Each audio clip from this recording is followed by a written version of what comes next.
that I don't know what to do with myself. I feel like that is the closest thing to a hard drug that any sober person can touch.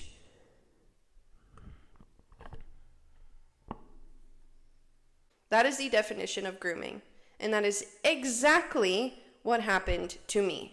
Now my chest is going to get all red because I'm white, and anytime a white person gets emotional, they all break out in hives. Hold on. I was like, wait, what?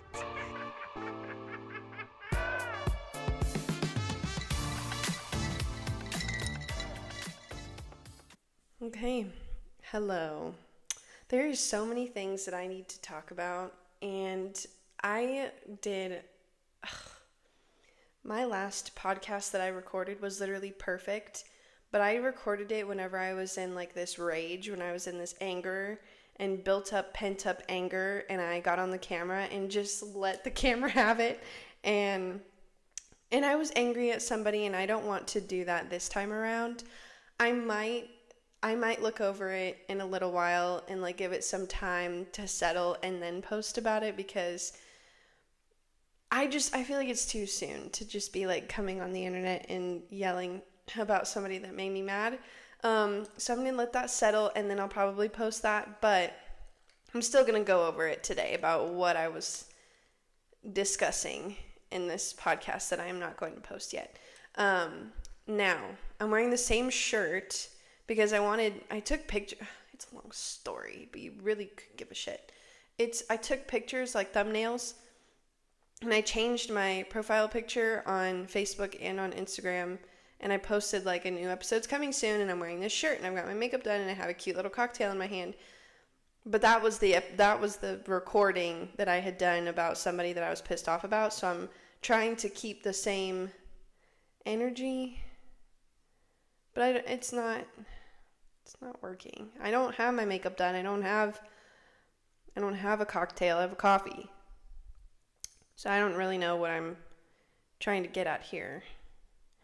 But you know what? I'm just going to go ahead and start by saying I'm pissed off at somebody. I'm pissed off. And I'm going to get into it without letting that anger get to me. I'm just going to discuss the situation and tell you about how I feel about the situation and teach you something that you should probably know about making friends and how they can backstab you. I'm just kidding. It's not that serious. It'll do. It's not what I want, but it'll do. So, to begin, I had this friendship that bloomed and blossomed in the beginning of this year. And at the end of the day, it boiled down to me ending this friendship because this person decided to go to one of my friends behind my back and say some shit about my family and some shit about me and the way my husband treats me. And instead of coming to me about it, coming to me and talking about, well, hey, it seems like your husband can be kind of like this, or hey, are you doing okay? Like, I just want to make sure everything is good with you. Are you and your husband okay? Your husband seems very serious. Like, is anything going on? Instead of Amber Alert, hold, this is important. Independence, white, 2026 Ford Expedition, mode temp license, 008 P6QX. Okay, good to know. Hopefully you heard that. I'll show you in the camera. You probably can't see that, can you? It doesn't focus, does it? Probably doesn't focus. Whatever. So, this friendship that I had come across and became really good friends with, and then things started to just get kind of awkward, and I kind of backed off. And this person, I guess, just got frustrated that I backed off on hanging out with them and decided to go behind my back to one of our friends within our friend group and say, hey, I think that Kat's husband is just manipulating her, and I think that he is completely taking advantage of her, something along the lines of that. And I just found that to be very disrespectful. Why are you going up behind my back to one of our friends? Why are you going up to one of my friends behind my back and saying having an opinion on where my relationship stands and how we're both being treated or the way we're treating each other. It's none of your business. But I don't know. I found out that information from my friend, and so I was like, you know what? That's bold. That's really bold. And my life lesson from that is that I cannot get so excited when I'm making new friends. My little lesson, the little lesson that I'm trying to get at here is if you're meeting somebody for the first time and you're learning to make new friends, you're kind of at this point in your life when you feel like you don't have a lot of friends, but you're meeting a lot of people, be careful, because it might be like a new relationship. You're in this honeymoon phase of this friendship and you're like, oh my gosh, we get along so well. We're sharing our deepest, darkest secrets. Like, everything is so much fun. We want to see each other all the time. Like, our lives blend really well together. But with that, by you starting off on a real comfortable note and y'all get too comfortable. It's almost like this person that I became friends with was too comfortable and decided to start speaking and spreading information onto other people about what they thought my life was like and what they thought that I was like or my husband was like. None of your damn business, but apparently I'm the one at fault for providing all of the information about myself and about these things, about my life. And it's like kind of my fault, because if I would have just stepped into this friendship, like just dipping my toe in the water and little by little getting to know them a bit more and not going to see them every single week and not driving an hour collectively in a day to go see them, if I had not given them gifts, if I had not made them cookies, if I had not given them things to help support their business, if I had not found people to help support their business, there's lots of things that I did, which is my fault, love bombing a friendship. And if I would have just not done that, then maybe this could have gone a different course. Maybe we could have gotten to know each other on a slower level, and maybe we could have all incorporated our lives together and become better friends and in a slower pace. But I love bomb, and I hate that I do that. I hate it. And luckily, when Daniel and I first started dating, I told him, I'm not a very, physically affectionate person. I'm not big on, cuddling and holding your hand everywhere we go. I'm very much don't touch me. I don't know if that's a touch of the tism or some sort of part of this mental disorder that I have, but it's I don't like being touched very much. So I told him, my love language is, what is that? Gift giving? Acts of service, maybe? I don't know. Everything but physical affection. And I think that was what my issue was with this friendship, is I jumped too far deep into it. And then it was okay, well, if we're that close, then obviously I'm allowed to walk around and talk about you to other people however much I want and with all the opinions that I have, when at the end of the day, it really is none of their business. And so, like I said, just be careful when it comes to making new friends, because you got to respect yourself. You have to respect your business. It's not everybody's business to know every single detail about who you are, your life, your personal life, the things that are going on in your personal life, the people that are hurting you in your personal life. You don't have to get into the nitty-gritty of it. It's none of their business, and it never will be. And if you're making a new friend, go have a coffee together maybe 1 week. See how it goes. Was it good? All right, I'll check in with you, and I'll check in with you. I'll see what's up maybe the next week or the week after. You don't need to see each other every other damn day. It's not necessary. But I'm a confused individual. So that's part of my problem. Relationships have just always been very weird for me. I've either been completely isolated, and I feel completely isolated and I separate myself from everybody and everything, or I'm completely invested in everybody that I know and love, and I want to be a part. I want to be glued to them. It's an issue. It is. It truly is.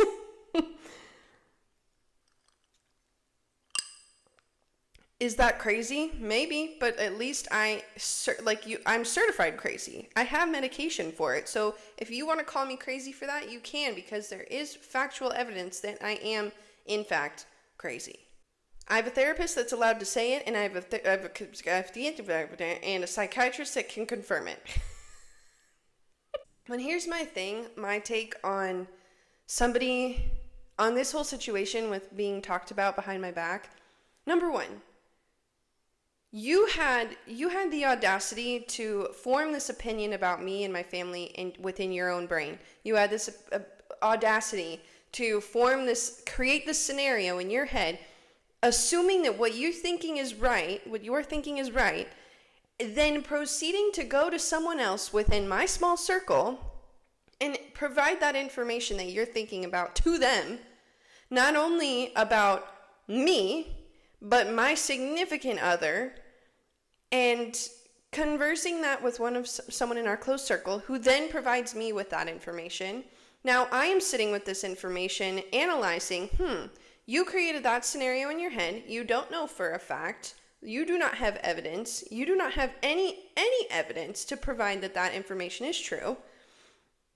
You're also talking about a person that you have never met, truly met, who has sat down with you the way I have and had a discussion about their life with you. Like, you don't know them, aka my husband. You have never talked to him. You've never had a singular conversation with him. You might have had a short small talk conversation, but do you know that he hasn't seen his family in 10 years? Do you know that he works a job that is harder than 90% of hours, and he gets paid half of the pay for it? Do you know that he works 50 hours a week with a physical labor job, blue collar? Do you know that he comes home and has to fall asleep every night not knowing if he's ever going to see his mom and dad again? You probably don't. You probably didn't know any of that information. Oh, but if you did, you'd probably still form that scenario in your head and still have the balls to say that to somebody else, which is great. I mean, good for you. Kudos. That's talent. Good job. I'm proud of you. That's really cool. I need to move on. I'm getting too wound up. So I'm sitting with this information and realizing that you formed this opinion about my significant other who you've never really sat down and had a conversation with. A true conversation with. You've only had small talk with them before. Then you talk about me behind my back to somebody else that we both know, who you should probably have assumed is going to pass along that information, which also might be part of your sneaky little plan. But whatever. That's a whole other conversation. I would call that a toxic tactic, in my opinion. You know that you're providing information about, so like, I'm getting off track.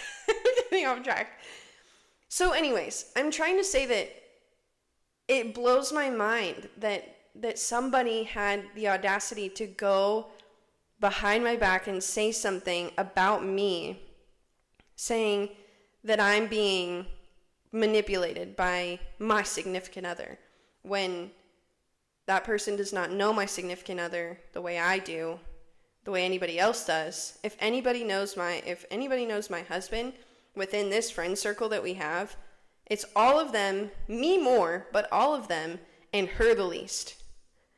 And that just makes me so frustrated. Now, not only is she saying that about him, but she's kind of assuming or kind of implying that I'm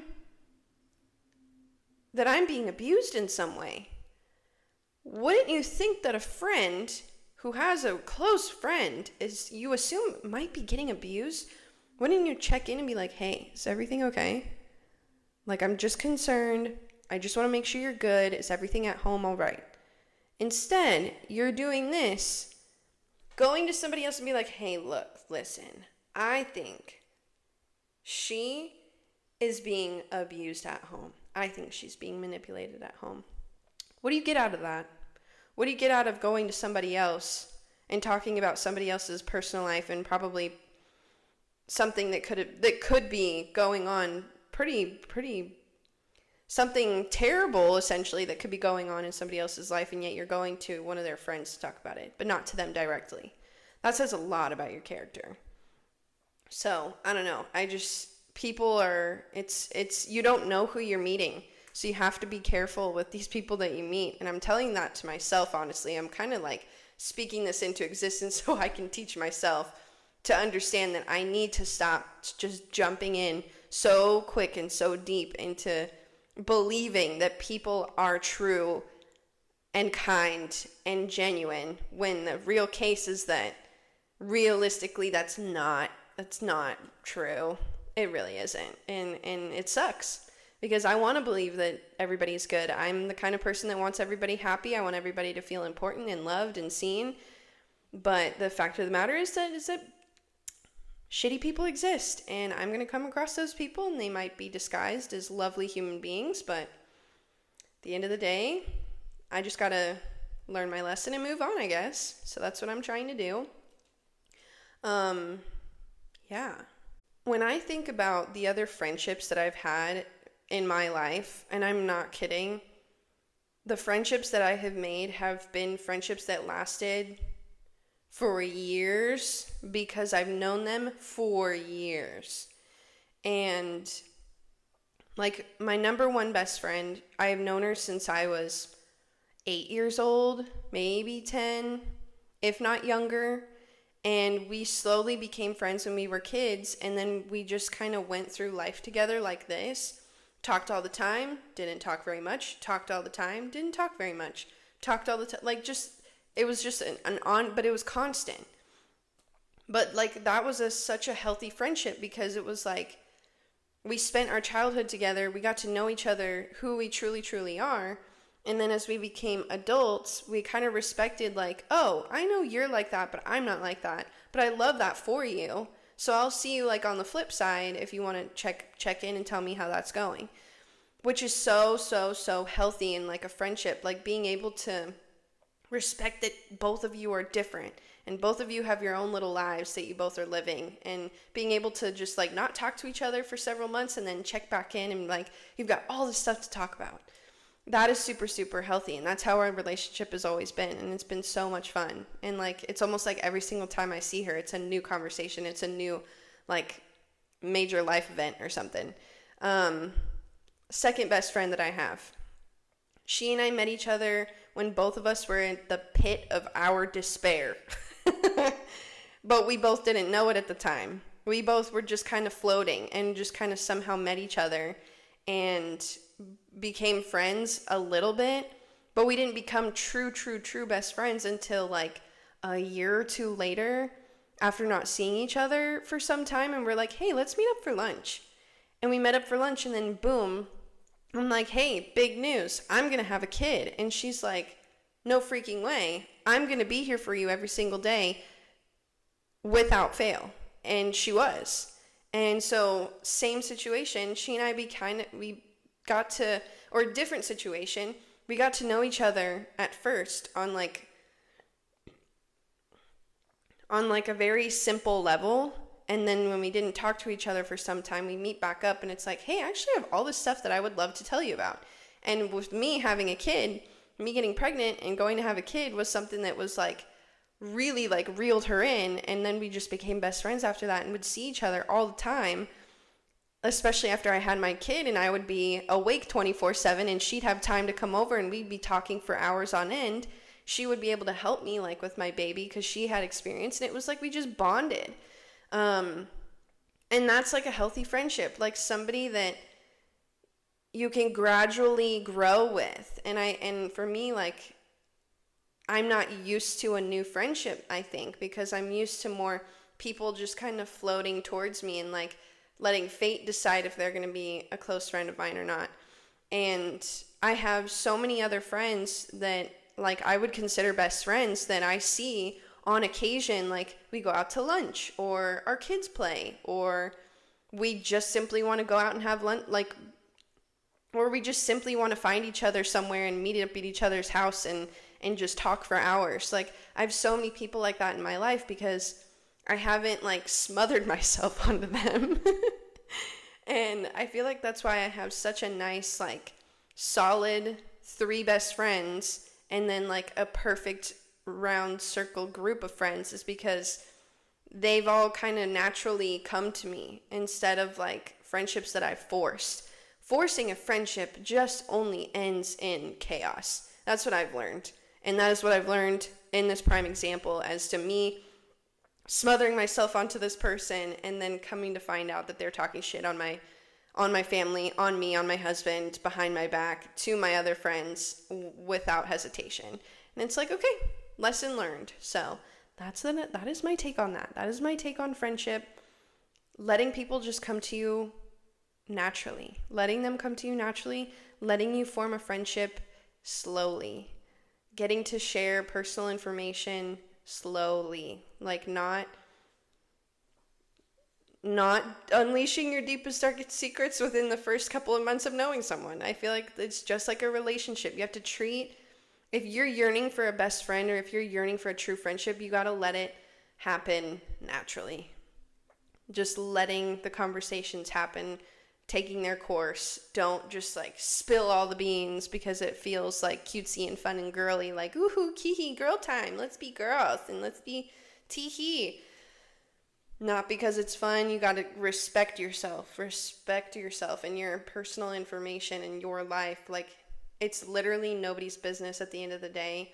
Nobody knows what goes on behind closed doors besides you.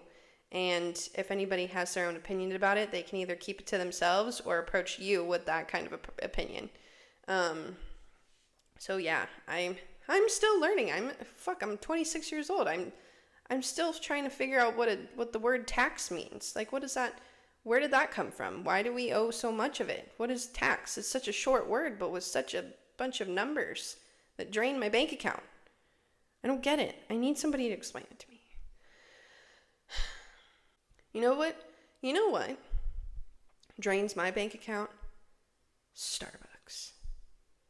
There's something in that coffee syrup. There's something in the beans. There's something from where those beans are grown and roasted, and I don't know. But there's something about a brown sugar oat milk shaken espresso with salted caramel cold foam that has me in a chokehold. And when I tell you, if I ever get somewhere with this podcasting shit or with any social media shit, if Starbucks can hear me, please, for the love of God, I will be the face of that brown sugar oat milk shaken espresso for you for forever. If you want me to spend my time dedicating to being the face of that drink, I will.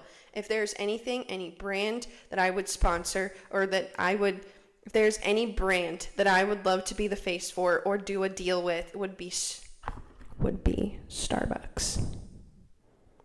And I don't know if we have conflicting opinions on Starbucks, but me personally, that drink provides me so much dopamine and serotonin that I don't know what to do with myself. I feel like that is the closest thing to a hard drug that any sober person can touch.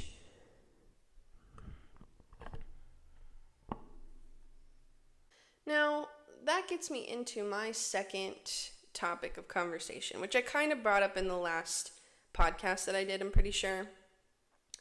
I am so frustrated with trying to navigate this whole social media platform content making that I'm doing. I'm getting so frustrated because I feel like I am so boring. I feel like my life is completely ordinary, has nothing absolutely psychotic going on in it. I'm not an alcoholic. I don't party. I don't do drugs. There's nothing about me that I feel like people will just gravitate towards. And it's making me so frustrated because it's like, can we normalize that normal people exist? People have peaceful lives. People have good, peaceful lives, and that might be interesting. Why does it take so much for some ordinary person to just like make a living off of this? Like, it just seems insane to me. And like, whenever I was like 17-ish, I was making videos in high school, YouTube videos in high school, because I was inspired by Emma Chamberlain. And I was low-key really obsessed with her, and I would talk about her way too much in my YouTube videos, which was stalker-ish. And I wasn't stalking her, I just really admired her and was like a real big fan of her because of how normal she was. Like everybody, she had so many followers and such a big following, and her style with like her content, the way she was as a person, she could say anything and I'd just be drawn into her personality. And I just admired that so much. And that's the kind of person that I want to be here on YouTube and on TikTok, I guess. But the only problem isn't that it seems like, I don't know if it's because social media just got so big and so many people got so many jobs, and like everybody could just like create a job with being on social media, that like those people that would constantly post, like Emma Chamberlain, how she was so ordinary but so cool and funny, those people don't even freaking matter anymore. Those people don't matter. Do you do drugs? Oh, cool, I'm gonna follow you. Do you do insane parties? Yeah, I want to follow you. Like, do you do insane skits or like insane, dude, like anything insane, anything that catches the eye. But somebody that's ordinary, like a mom that cleans her house, that just has an ordinary life, goes to doctor's appointments and dentist appointments, cuts hair, and just goes to therapy, is boring. It's boring. Nobody cares. But God forbid somebody goes out and goes partying and lives at this house with 20 other people, and all they do is make content, shaking their asses and having their boobs out and like doing drugs and drinking. That, oh my God, it's like, good for you. Let's just keep up the good work. It just makes me mad. It makes me mad. There's nothing, like, I don't have anything wrong, like, or anything against anybody that, like, that's not me trying to say that, like, I hate people like that. I hate that, like, the norm is you have to be absolutely at 100 all the time online for you to even be remotely interesting. I feel like girls shouldn't have to be shaking their asses. They shouldn't have to be throwing their boobs out online. They shouldn't have to make OnlyFans. I wish that it could just be our personalities that would be enough for us to just make a job out of this. But some people feel like, especially girls, like it's almost like the obligation is that we have to throw our bodies out online for people to even just notice us. And it's just like, it's a shame. And me personally, I don't think I can ever get myself to a point like where I can be, I'm not much of like a TikTok dancing queen, but don't get me wrong, I love to dance, but I'm not going to stand in front of a camera and let you just watch me shake the goods that the good Lord gave me. I would like to just smile and talk and laugh with you, and hopefully that be enough. But for some reason, I don't know. I come on here and I try to push these videos out, and I spend like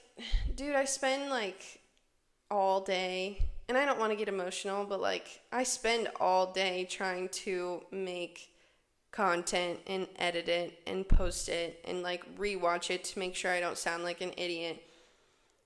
That like I'm spending so much time on this shit, and there's so many times like I've made stuff and I've looked back at it, like I'm editing it and I'm like, I hate this because this isn't interesting enough, or like I'm being too boring, like nobody's gonna care about this. Like makes me so mad.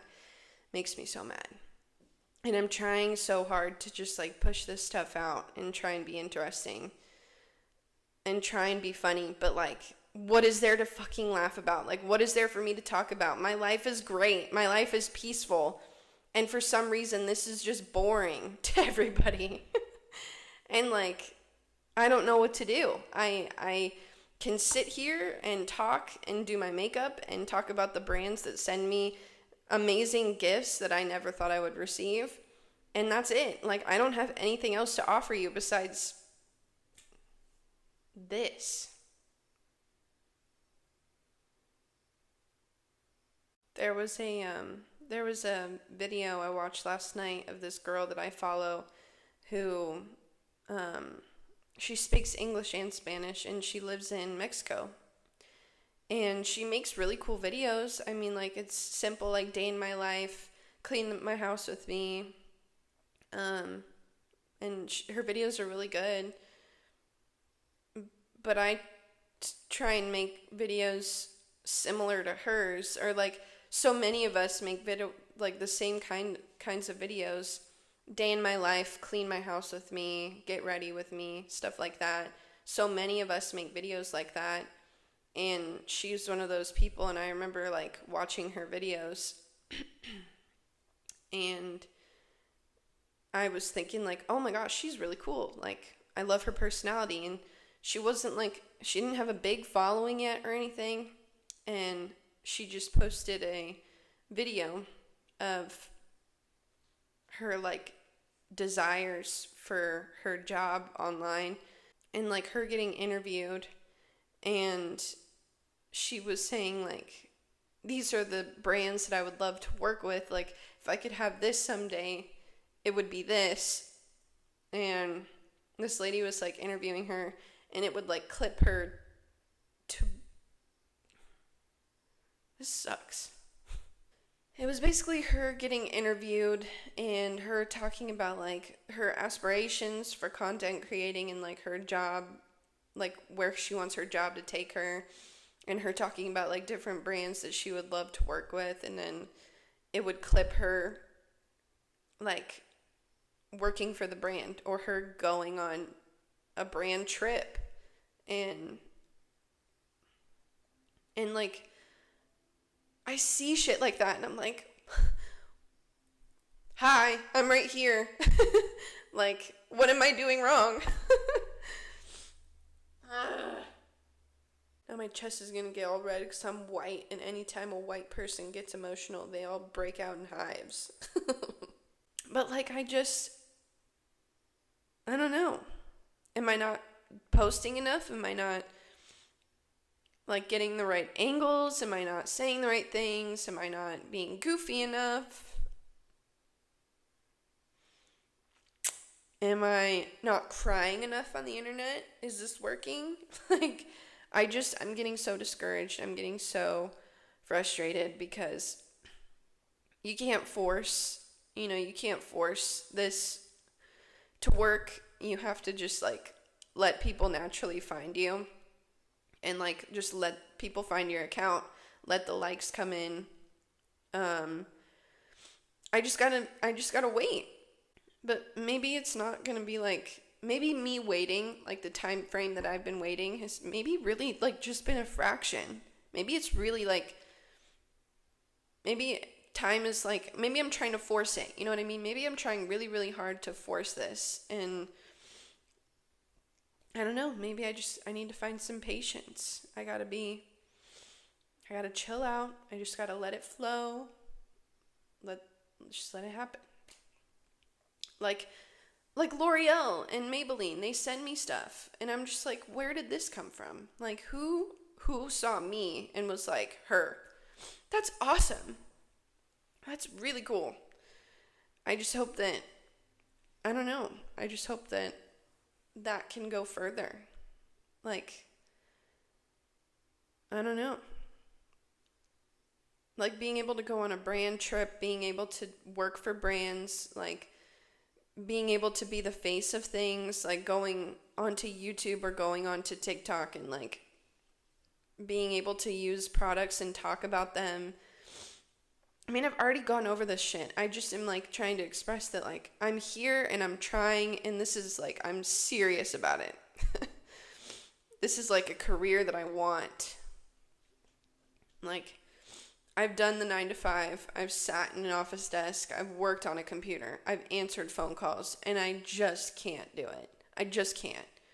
And like, my husband doesn't deserve to work 50 hours a week for only a job that pays like $20 an hour when he deserves 40 for the work that he does. But unfortunately, because of his immigration status, he can't get paid any higher because he doesn't have because he just can't. Because of his legal status, he just can't move up, and it sucks.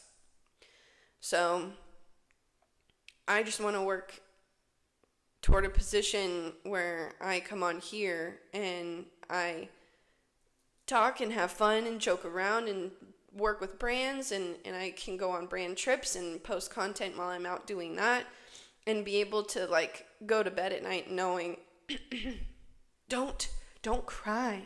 You're fine. You don't need to cry. You're fine. Everything is okay. This is a good thing we're talking about. I want to be able to go to bed at night knowing that the job, the job that I love, that I'm doing, is not only so much fun and so amazing, and so many people love me, and I love those people back, but the job that I'm doing is taking care of my family and paying for this life that we have and keeping us comfortable. I don't need abundance. I just like the comfortable life that we live in, and I want to be able to keep it that way. Did I just see a butterfly? I have these like spiritual butterflies. Like this photo right here.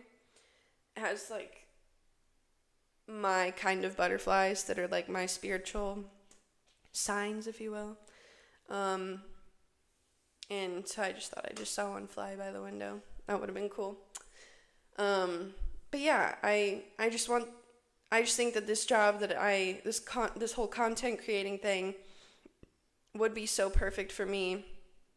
And I would love that if it could just take care of my family, and like it would be the reason why all of us live comfortably, and like my husband would be able to do the job that he wants to do, not the job that he's forced to do.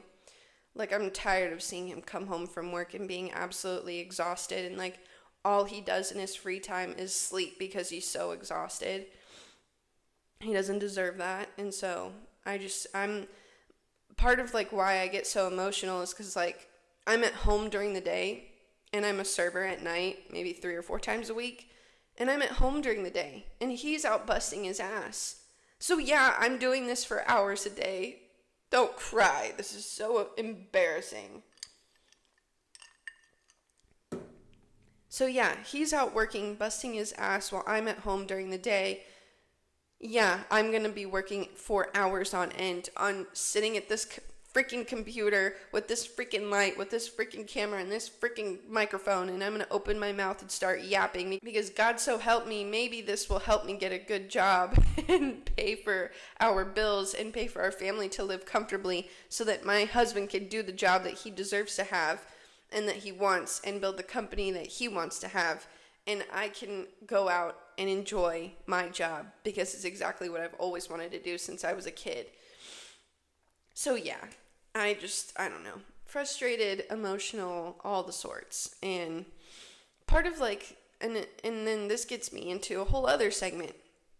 My content, what is it? Who am I? What am I going to do? What am I going to talk about? What's my what's my niche, if that's the right word? What's different about me compared to the others? I don't know, and that's something that I haven't known, and that's part of like why I've been questioning, well, what am I doing wrong? What am I not talking about? What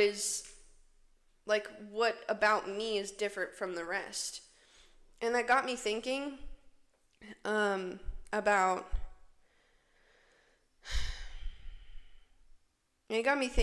being like an advocate for young girls. And I didn't want to make my content wrapped around me talking about my past, but part of me feels like I need to so that I can teach young girls and keep talking about it and don't stop talking about it, so that young girls so that young girls don't get wrapped up in a situation that I was wrapped up into. And I thought that if I would have just talked about it once or twice and kind of just scratched the surface of like my situation that I had been in, that maybe that would have just been like enough and I could just like move on. I've made 1 or 2 videos prior about me talking about how I was groomed when I was 17, 18 by a man who was 16 years older than me. I have 1 or 2 videos about that, and I feel like that's not enough. I need to talk about this, and I need to not stop talking about this because it is something so serious and so disturbing that young girls need to hear this. I hope every time I come, and I'm wondering if every single time I come onto this damn app, this damn website with a video or something to put on the internet, hopefully I do, or maybe I should be opening my mouth about this because it's that important. But part of me is like, I don't want to spend all of my content making resonating on my past, But part of me has this like inkling that that's what makes me different from the rest of the people on the internet. That's what makes me different from all the other content creators that are online, because I have my story.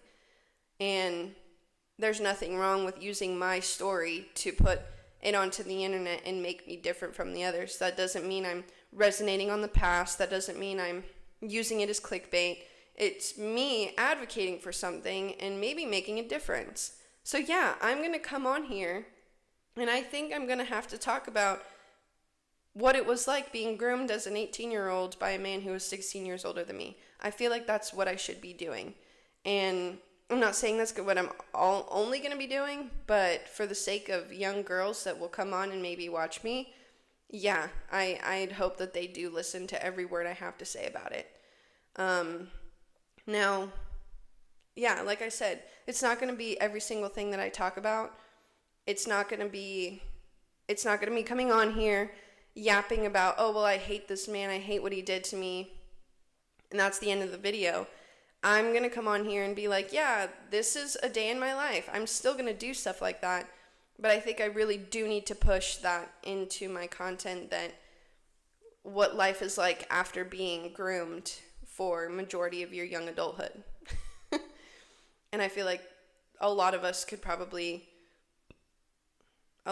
relate to each other with stuff like that as women, as girls, because I just want my followers to be obviously girls. Like, what's the point of having men follow me if they don't understand a damn thing I'm talking about, and all they're there is just to look at my rack? Not fun, not cute.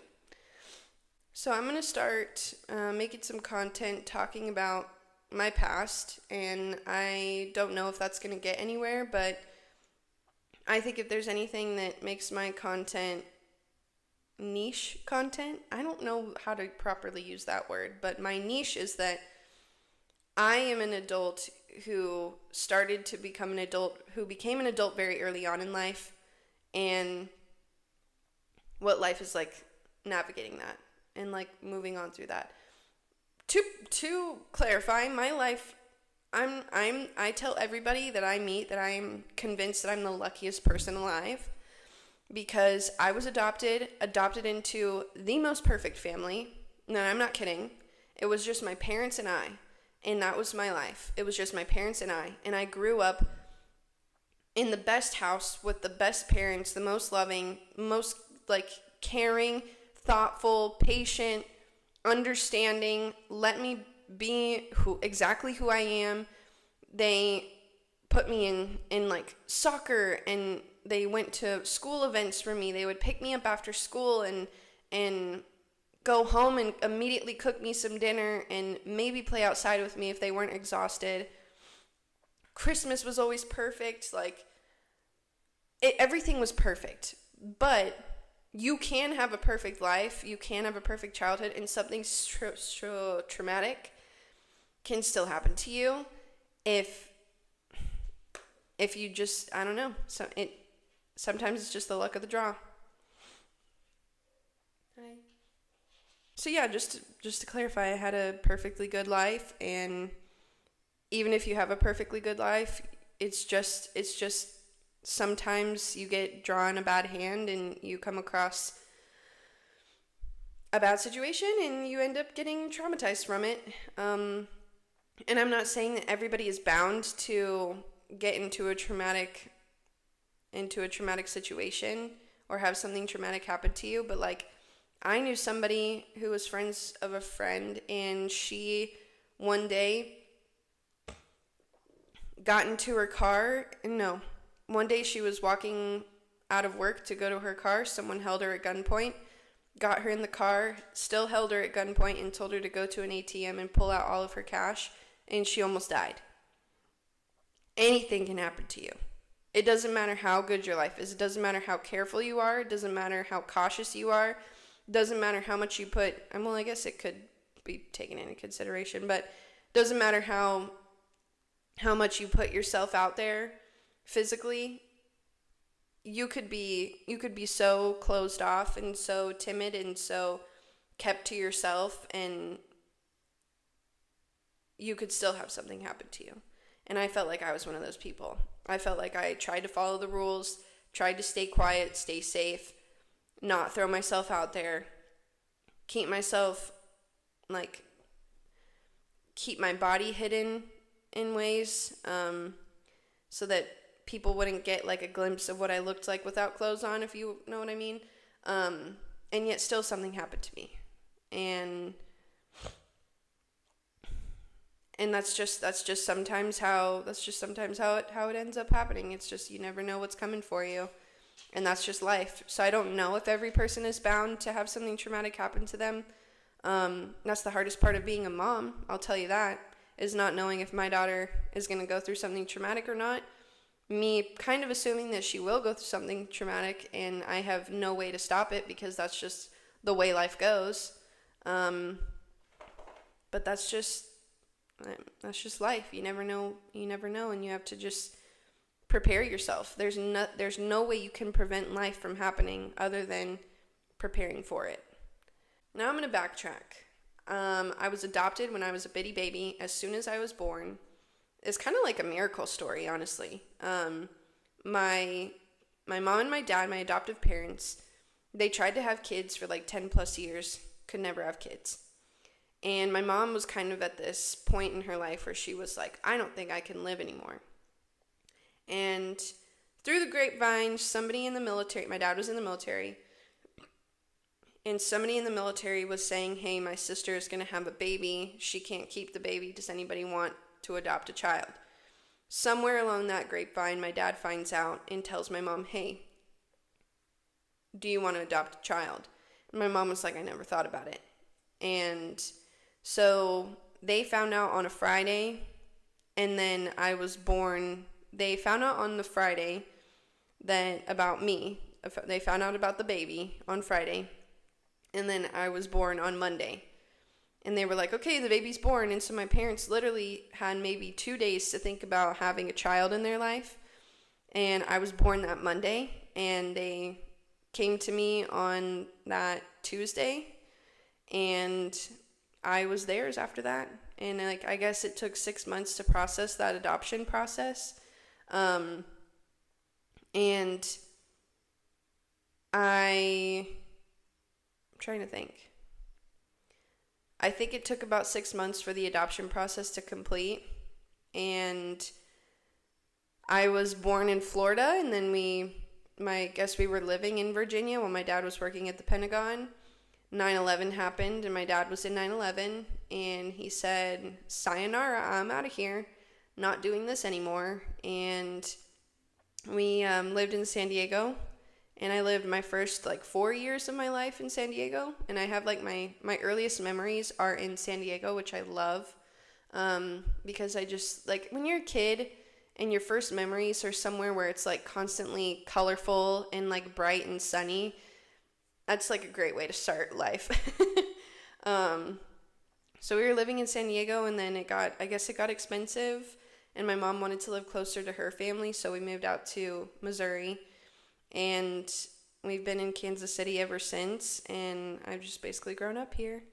And what I mean by lucky is that miracle of my parents finding me and me being able to live this peaceful life here in the Midwest and live in a family kind of neighborhood and grow up with kids running around the street, playing in the woods, playing in the pond, just being a normal kid and having normal friends and a normal life, and not having to worry about if there's food going to be put on the table, if I'm going to have clothes for tomorrow, if the lights in the house are going to be on, if I even have a house. I just have always been fortunate, always. And life was very peaceful for me and my parents but when I became a teenager, I became more rebellious and I became more grumpy. And my parents were just trying to make sure that I was careful, that I wouldn't get into trouble, that I wouldn't do bad things, not following the rules. They didn't want me to dress like I'm putting myself out there a lot. And they were just trying to keep me safe and keep me from the bad and scary things in the world. And of course, because I was always listening and following the rules, I think that made the temptation worse to just like rebel and be more secretive. And so I had a great group of friends through high school. I had like a couple of boyfriends, one of them not so great, the other one really great. And they were never really a big problem in like, I guess one of them was kind of a big issue when it came to my like personal confidence and like my decision making, but nothing that extreme. And my friend group and those like boyfriends that I had never really like made me completely just like have a mental breakdown, like an identity crisis or anything, if you will.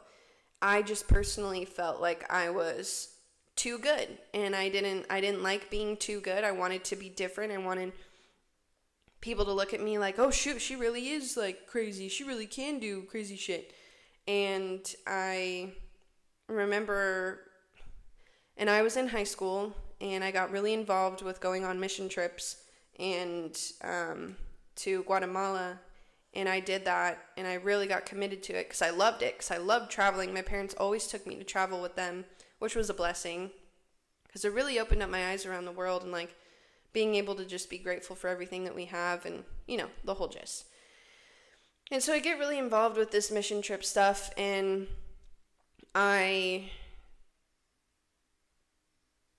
get some attention from this guy that was down in Guatemala who was working with us in the church.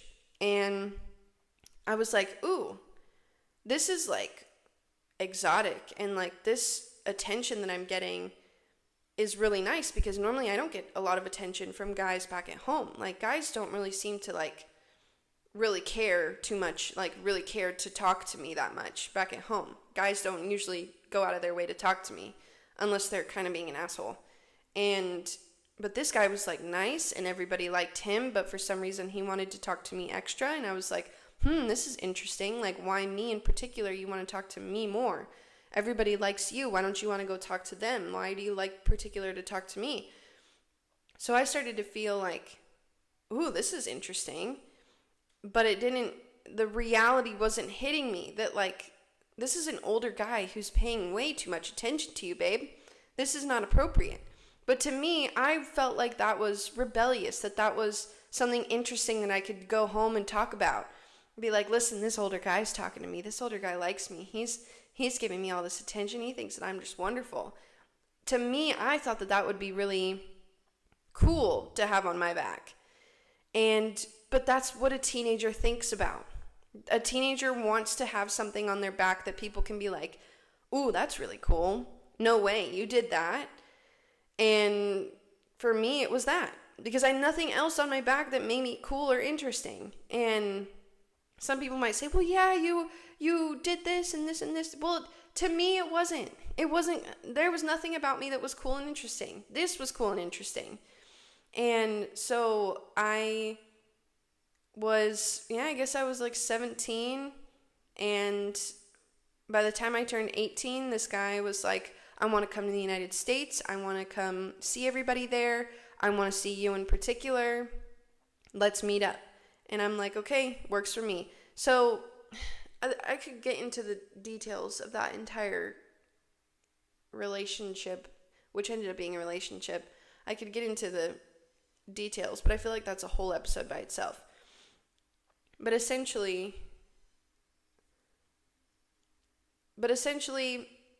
this man had me so wrapped around his finger by just all the sweet things that he was saying to me when I was just a teenager. It just caught me up in his whole motive. And like, his motive was to come to the United States, to stay in the United States, to make money in the United States, build a life for himself back at home, and to pay things for his family back at home, I suppose. And just, that's all that he wanted. He wanted to get here, to be able to stay here. And I think that he saw me as an open door, and he walked right through it. And he did anything he could to keep that door, like he did anything to keep me wrapped around his finger, anything. would say anything, do anything. I mean, just would go above and beyond. And and above and beyond as in the bare minimum, which was to me above and beyond as a teenager. And that lasted up until I was 20, about to turn 21. And that was like from, essentially he started to talk to me when I was 16 years old, if not 15. And I started getting that attention from him when I was 16. So technically from 16 to almost 21 years old, this man had an influence on me. And I was 16 when he was 32. That's disgusting. And I literally have evidence that I literally printed out for a lawyer, that is printed out in a binder downstairs. I could show it to you. Factual evidence that he was in fact manipulating me and starting to groom me when I was 16 years old. I've got that on paper, babe. I've got it as evidence that motherfucker, I need to rephrase, that guy, you what? You did? I'm trying to remember where I left off. My kid went to the potty, and so I needed to help her. So this guy eventually got me so wrapped around his finger that I became so delusional to everything. I mean, like, he could tell me anything and I would believe it. And I don't know how he reeled me in, but I want to go over the definition of what it means to be groomed. I'm going to go over the definition of grooming so that you understand what it means to you, whether this resonates with you, it has happened to you, or it is happening to you, so you can understand where I'm coming from and you have some sort of so you can relate to whatever I'm saying.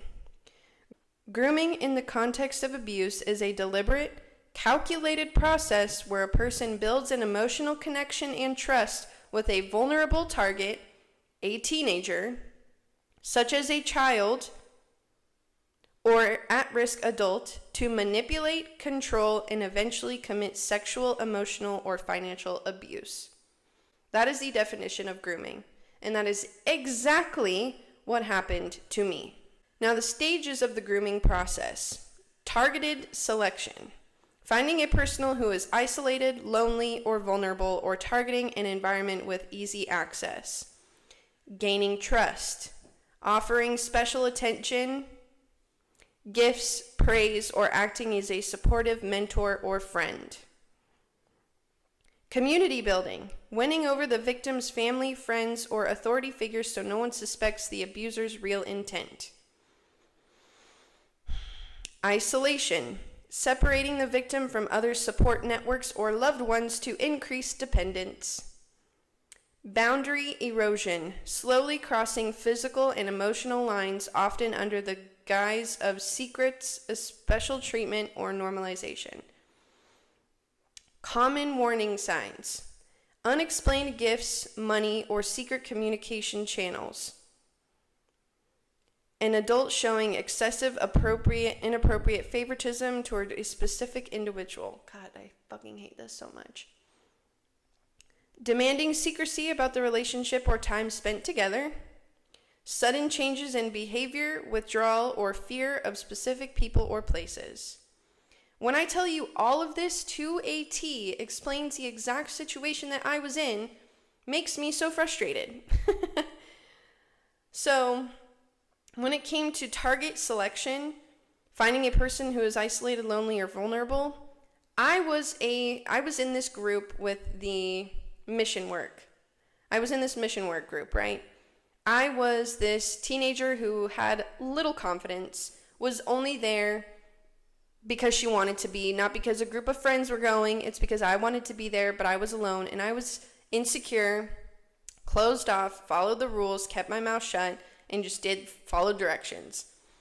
So I was, in fact, isolated, lonely, and vulnerable, which was perfect for this guy to pick me.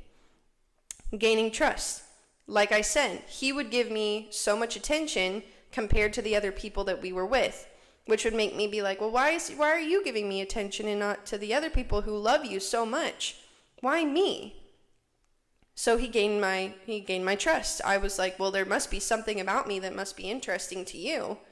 So of course, if you're going to reach out to me or come up to me with anything you have to say, of course I'm going to listen. Community building. I'm not quite sure as to community building. I don't really know on that one because there wasn't much of a community to begin with because my friends were limited. I didn't have a whole lot of friends. My parents, he was afraid of because he didn't want there to be any conflict. He didn't want them to find out that we were speaking to each other.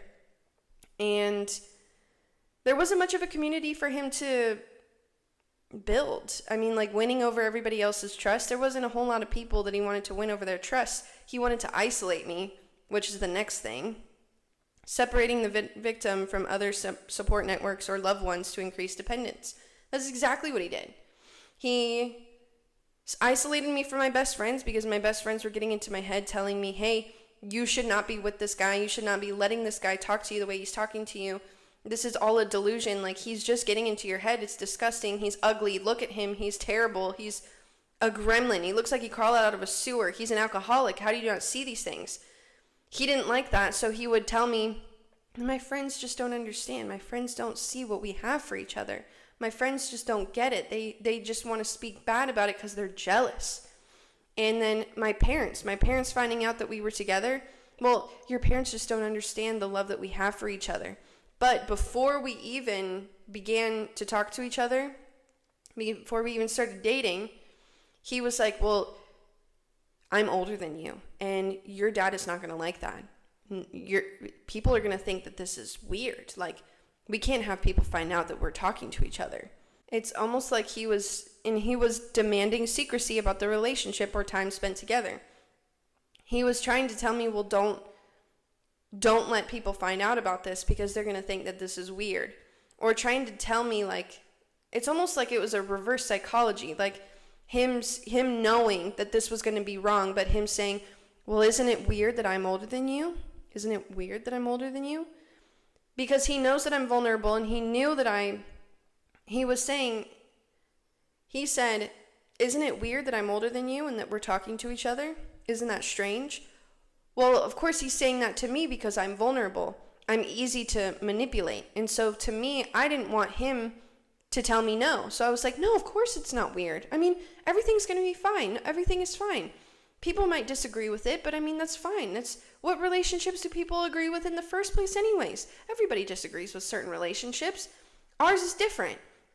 So of course he used that on me to make me just completely erase that thought. Boundary erosion, slowly crossing the physical and emotional lines, often under the guise of, under the guise, how do you say that? Whatever. He crossed so many boundaries. All of them. I no longer had any identity as to who I was as a person. I was his person at that point. Once he really got to me after the couple of years of manipulating me and pushing me, after the years of just crushing me and just building me down, it was just terrible. And I completely lost any idea of who I was as a person, what I liked to do, things that made me happy. I basically just became a robot, and I had no friends because he pushed me away from my friends. And my best friend, she would try and hold on with me. She would try and ride through it with me and stick it through with me while I was in this disgusting relationship. But she would lose her patience, and she couldn't watch me just deteriorate. Like, she could just see it in my eyes and how I was just slowly fading. And physically, I lost myself because he was an alcoholic, so I would just drink with him. I eventually got heavy. I think I gained like 40 pounds, and that was just like from beer, like just drinking beer. And then at one point towards the end, I was so At one point towards the end, I was so sick from all the stress that I had to deal with him that I was no longer able to eat. I would try and eat like a granola bar, and one granola bar a day, and my throat would just reject it. Like, it was so disturbing, and I lost 30 pounds in like 2 months. So that sucked. And emotionally, obviously, like, he manipulated my thoughts. He would make me think exactly the way he would think. Of course, my friends were gone. My family was gone. I didn't know who I was as a person anymore. My body was just deteriorating, whether that be through weight gain or weight loss. He would take advantage of me, of course. I mean, it's obvious. How are we going to pass over that? Of course he would take advantage of me. It's obvious. There's no reason to go into detail with that other than waking up to somebody on top of you and you being in shock and you just completely not knowing what to do with yourself besides lay there. So yeah, there's lots of detail, and I'll get into it later, but that's just the gist. Like, that whole grooming, that's what grooming is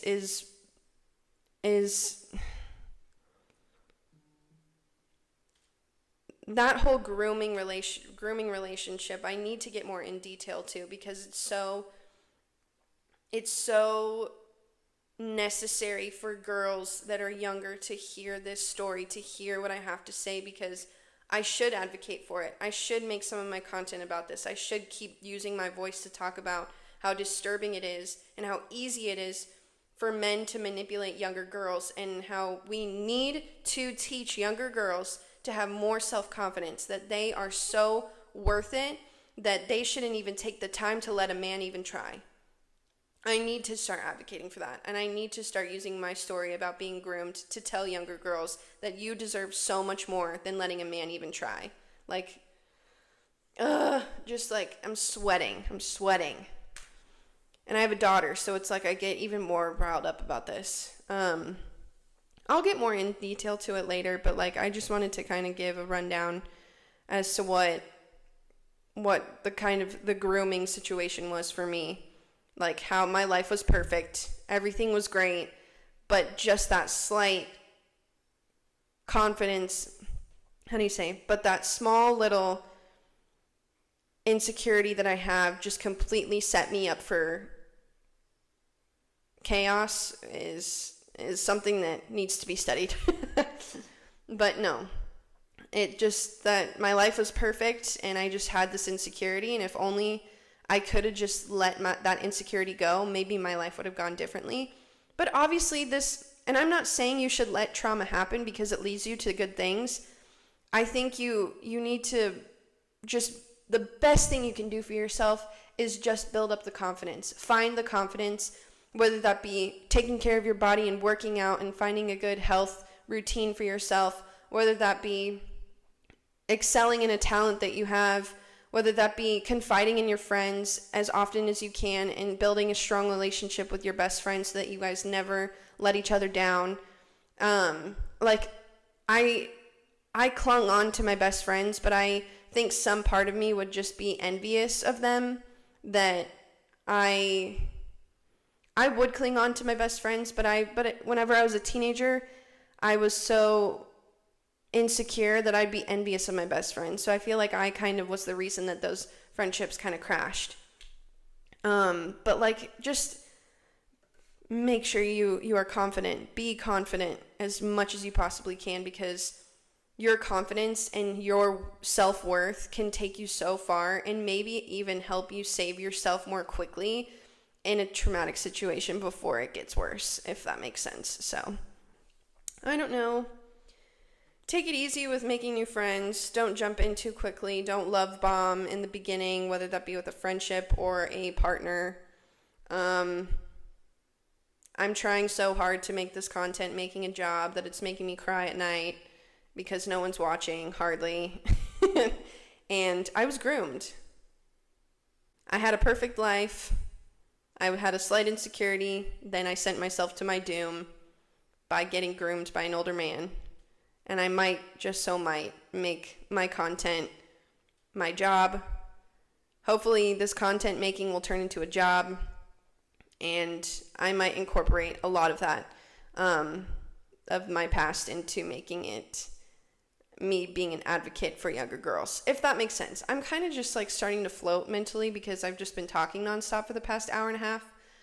So I should probably get going. And I also have to get to work. I have to be at work in like 35 minutes. So I should probably do my makeup now. Okay, well, thank you for listening. Thank you for watching. I know it was kind of a bit of a roller coaster, an emotional roller coaster, but here we are. I will try and see what I can talk about the next podcast episode. If you want me to get more in detail as to like give more details or talk more about my situation with being groomed, I'm more than happy to. I think now that I know that that's maybe a niche thing that I can present on my account or channel, whatever you may call it, I think I might start opening up more about it because I've been very hesitant. I don't know why.